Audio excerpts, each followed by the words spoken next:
मनगटाचं जोर लावून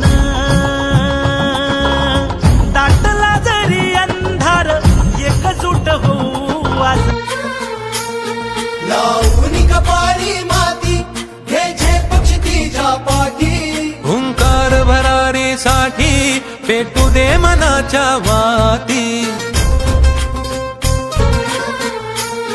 लावून कपाळी माती घे पक्ष तिच्या पाठी हुंकार भरारीसाठी पेटू दे मनाच्या सन्माननीय अध्यक्ष आणि मान्यवर सर्व उपस्थित बंधू भगिनींनो, सर्वांनी आता आपल्या शिक्षक संघटनेच्या सर्व नेत्यांनी आपली मतं मांडलेली. दोनच विषय महत्वाचे होते, टीईसी आणि 15 मार्च 2024 चा सेवक संचालन शासन निर्णय.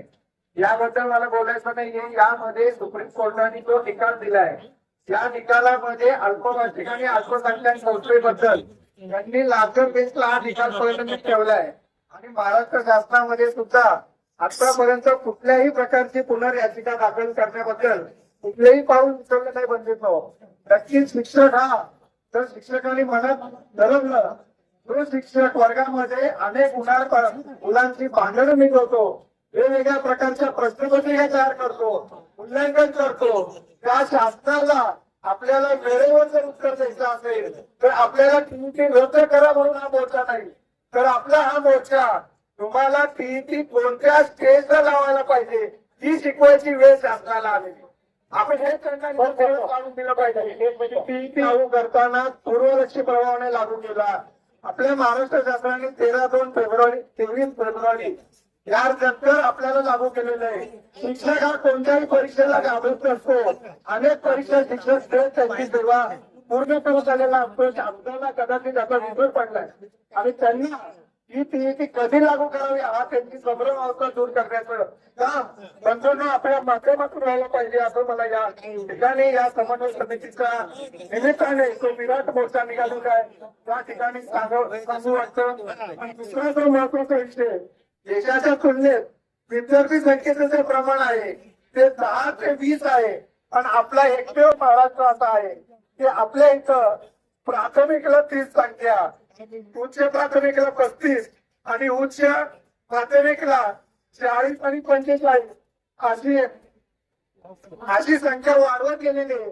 हा विरोधाभास शासनाने कुठंतर बंद केला पाहिजे हे या ठिकाणी मला सांगू वाटतं. आणि अल्पसंख्याक आणि अल्पभाषिकसाठी अनेक संक्षिप्त पत्र या शासनाच्या माध्यमातून काढण्यात आलेले आहे. त्या पत्राबद्दल शासनाने एक समर्पक असं एकच शासन निर्णय काढावा आणि त्याची अंमलबजावणी योग्य पद्धतीने करावी असं मी या ठिकाणी माझं मत व्यक्त करतो. नक्कीच आमच्या अल्पभाषिक आणि अल्पसंख्याक असोसिएशनच्या माध्यमातून अनेक प्रश्न या समन्वय समितीच्या माध्यमातून केव्हा निर्माण होते तेव्हा आम्ही नक्कीच त्यांना पाठिंबा देऊ. आणि मला इथं मनोगत व्यक्त करण्याचं संधी दिली याबद्दल मी समन्वयकांचा आभार व्यक्त करतो. जय हिंद. लावून कपाळी माती घे पक्ष तिच्या पाठी हुंकार भरारीसाठी पेटू दे मनाच्या वाती